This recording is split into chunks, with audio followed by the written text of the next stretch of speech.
नमस्कार दोस्तों, कैसे हैं आप सब लोग। दोस्तों, पिछली वीडियो में हम लोग डिस्कस कर चुके थे कॉन्ट्रैक्ट ऑफ इंडेमनिटी। आज की वीडियो में हम लोग डिस्कस करेंगे कॉन्ट्रैक्ट ऑफ गारंटी, है ना। अब गारंटी गारंटी गारंटी क्या होती है। गारंटी एक बहुत ही सिमिलर टर्म है जो हम सब लोगों ने कभी ना कभी सुना ही होगा और कभी ना कभी यूज़ भी किया होगा। यार मैं तेरे को गारंटी देता हूँ यही टीम जीतेगी। गारंटी है कुछ नहीं होगा। Guarantee guarantee guarantee guarantee guarantee क्या है ये कॉन्ट्रैक्ट ऑफ गारंटी। और contract of guarantee contract of indemnity से अलग कैसे होती है, आज की वीडियो में हम लोग डिस्कस करेंगे। तो कॉन्ट्रैक्ट ऑफ गारंटी क्या होती है, एक एग्जांपल से समझते हैं। मुकेश अंबानी जी, ठीक है, ये जो एग्जांपल है यहाँ पे मैं मुकेश अंबानी जी का इस्तेमाल कर रहा हूँ मेरे साथ। तो सीधी सीधी बात है कि हाँ एग्जांपल ही है, रियल नहीं है, तो इसको एग्जांपल लेके ही चलें। कोई रियल बात नहीं बोल रहा हूँ मैं, एग्जांपल ये समझाने के लिए। मुकेश अंबानी जी है ना, अब वो अपने जो जियो नेटवर्क है उनका, जो जियो सिम है, जो जियो कंपनी है, अब उसको एक्सपांड करना चाहते हैं, ठीक है, एक्सपेंड करना चाहते हैं। इसके लिए उनको बहुत सारे टावरों की ज़रूरत है, ठीक है। तो अपन एक रफ फिगर लेके चलते हैं कि उनको 1000 टावरों की और ज़्यादा ज़रूरत है, 1000 टावर्स की ज़रूरत है। तो क्या होता है कि 900 टावर तो हो जाते हैं पूरे, ठीक है, लेकिन अब 100 टावर और लगाने के लिए उनके पास पैसे नहीं होते।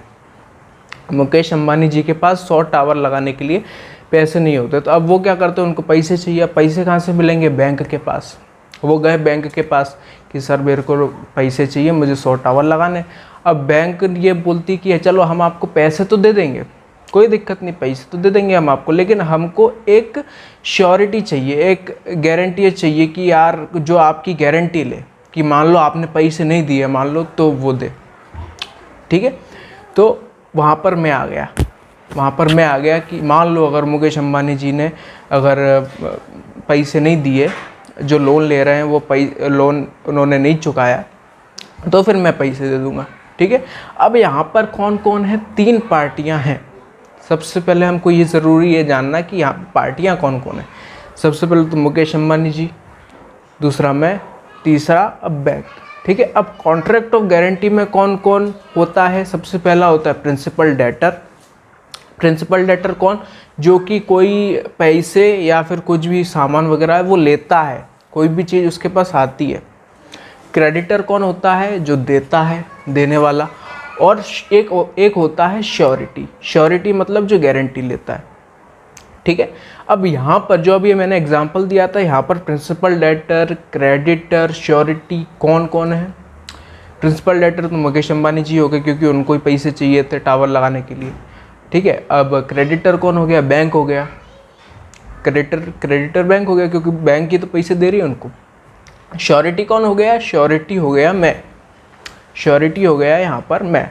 अब यहाँ पर हम देखेंगे तो 3 कॉन्ट्रैक्ट बन रहे हैं, तीन कॉन्ट्रैक्ट। सबसे पहला किस किस के बीच में, प्रिंसिपल डेटर और क्रेडिटर के बीच में पहला कॉन्ट्रैक्ट बन रहा है। प्रिंसिपल डेटर और क्रेडिटर यानी कि मुकेश अंबानी जी और बैंक, एक कॉन्ट्रैक्ट। और उस कॉन्ट्रैक्ट को क्या नाम देंगे हम, प्राइमरी कॉन्ट्रैक्ट।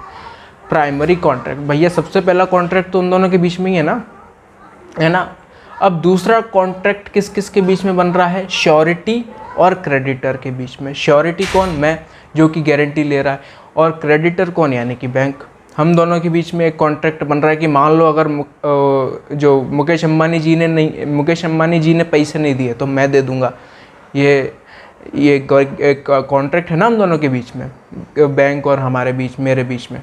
तो हमारा कॉन्ट्रैक्ट क्या हो गया, सेकेंडरी कॉन्ट्रैक्ट। भाई प्राइमरी अभी भी वही है, जो प्राइमरी है ना, जो पहला कॉन्ट्रैक्ट है वो अभी भी वही है, लेकिन ये सेकेंडरी कॉन्ट्रैक्ट है, ठीक है। अब तीसरा कॉन्ट्रैक्ट किसके बीच में बनेगा, श्योरिटी और प्रिंसिपल डेटर के बीच में। श्योरिटी और प्रिंसिपल डेटर के बीच में कि मान लो श्योरिटी अगर मैंने पैसा दे दिया, ठीक है, तो एक प्रिंसिपल डेटर का भी तो हक है कि मेरा पैसा वो दे, क्योंकि भैया मैंने गारंटी ली है और अगर आप नहीं दे पा रहे हो तो मैं दे दूंगा। अब जो मैंने पैसा दिया है तो वो मुझे रिटर्न मिलेगा कि नहीं मिलेगा, तो वो कौन देगा, प्रिंसिपल डेटर ही तो देगा। तो ये एक कॉन्ट्रैक्ट इनके बीच बन रहा है। ये कॉन्ट्रैक्ट कौन सा हो गया, एम्प्लॉयड कॉन्ट्रैक्ट, ठीक है। आ रही बात समझ में। तो ये होता है contract of guarantee. Contract of guarantee सीधा सीधा होता है कि अगर कि एक आदमी गारंटी लेता है थर्ड पार्टी, एक आदमी जो है वो एक गारंटी लेता है कि अगर ये पैसा नहीं दे पाया तो मैं दे दूंगा, या ये गुड्स वुड्स जो भी जिसके लिए भी गारंटी हो रही है, सीधा सीधा अगर ये नहीं दे पाया तो मैं दे दूंगा। तभी यहाँ पे 3 आदमी होते हैं। अब contract of guarantee contract of indemnity से अलग कैसे होते हैं? कॉन्ट्रैक्ट ऑफ इंडेमनिटी हम लोग डिस्कस कर चुके थे। अगर किसी ने वो वीडियो नहीं देखी हो कॉन्ट्रैक्ट ऑफ इंडेमनिटी, तो यहाँ पे मैं लिंक दे दूंगा, आप जाके देख लीजिए। कॉन्ट्रैक्ट ऑफ इंडेमनिटी बहुत ईजी है। कॉन्ट्रैक्ट ऑफ इंडेमनिटी में क्या होता है कि एक आदमी, एक कंपनी जो भी एक वादा करती है कि जो भी नुकसान होगा आपको वो उसकी भरपाई मैं करूँगा। अब चाहे वो नुकसान कैसे भी हो, चाहे वो नुकसान आपकी गलती से हो या दूसरे की गलती से हो, अगर नुकसान होता है तो उसकी भरपाई मैं करूँगा। ठीक है, ये 2 ही लोग होते हैं। लेकिन कॉन्ट्रैक्ट ऑफ इंडेमनिटी में क्या, एक आदमी होता है वो बोलता है कि भैया अगर ये आदमी है, अगर ये पैसे नहीं दे पाया तो मैं दे दूंगा। ठीक है, यहाँ पर ज़रूरी नहीं है कि उसको पैसे देने ही पड़े, है ना। मान लो अगर ये पैसे नहीं दे पाया तो मैं दे दूंगा, क्योंकि पहला जो प्राइमरी जो लाइबिलिटी होती है वो तो उसी की होती है, प्रिंसिपल जिसने पैसे लिए। बाद में सेकेंडरी लाइबिलिटी आती है मेरी, तो मान लो अगर उसने नहीं दिए तो मैं दे दूंगा यहाँ। लेकिन यहाँ पर क्या होता है इंडेमनिटी में कि भैया कुछ भी हुआ तो पैसे तो मुझे ही देने, इंडेमनिटी वाले में ये होता है कॉन्ट्रैक्ट ऑफ गारंटी। एक कॉन्ट्रैक्ट ऑफ गारंटी में क्या होता है कि एक बहुत ज़रूरी एक चीज़ होती है, वो होती है कंसीडरेशन। बिना कंसीडरेशन के ये कॉन्ट्रैक्ट ऑफ गारंटी हो ही नहीं सकता। अब कंसीडरेशन कैसा, कंसीडरेशन चाहिए किसको होता है, प्रिंसिपल डेटर को कि क्रेडिटर को या फिर श्योरिटी को। तो कंसीडरेशन होता है किसके लिए, श्योरिटी के लिए। ठीक है, कि अरे भैया कोई गारंटी ले रहा है तो उसको कुछ ना कुछ कंसीडरेशन तो मिलना चाहिए ना। जैसे कि एक एग्जांपल है कि एक आदमी है ए, चलो अपन यही वाला ये मुकेश अंबानी जी वाला ये हम एग्जांपल देख लेते हैं कि क्या। ठीक है, अब मुकेश अंबानी जी ये बोलते हैं बैंक से कि भैया मेरे को 100 टावर लगाने, मेरे को पैसे दे दो आप। बैंक बोलता है कि भैया पैसे तो दे देंगे हम आपको, कोई दिक्कत नहीं, दे देंगे, लेकिन हमको एक गारंटियर चाहिए, एक श्योरिटी चाहिए। मैं आ गया कि मैं लेता हूँ गारंटी, अगर मुकेश अंबानी जी ने पैसे नहीं दिए, कुछ भी डिफ़ॉल्ट हो गया, पैसों का नहीं दे पाए, तो भैया मैं दे दूंगा। मैं आ गया श्योरिटी बन के। ठीक है, अब क्या होता है कि लेकिन मेरे को कंसिडरेशन क्या चाहिए।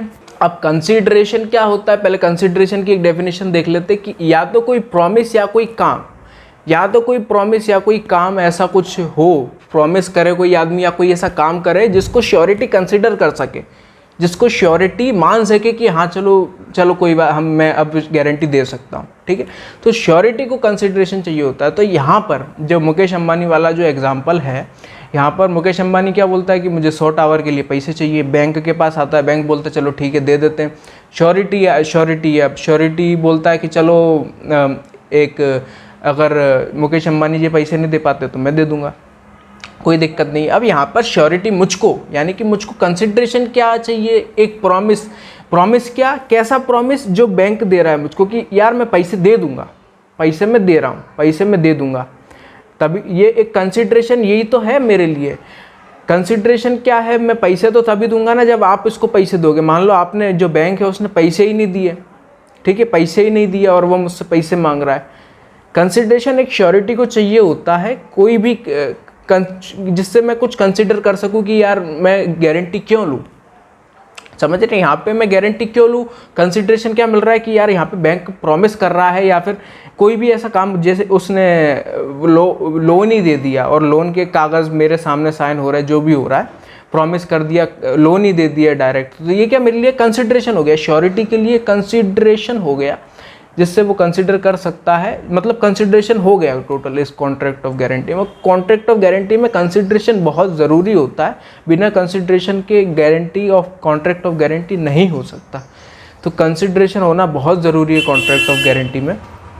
ठीक है, तो ये तो था हमारा कॉन्ट्रैक्ट ऑफ गारंटी, बहुत ईजी वे में समझाया मैंने और आशा करता हूँ आपको समझ में भी आया होगा। फिर मिलेंगे किसी नए टॉपिक के साथ, तब तक के लिए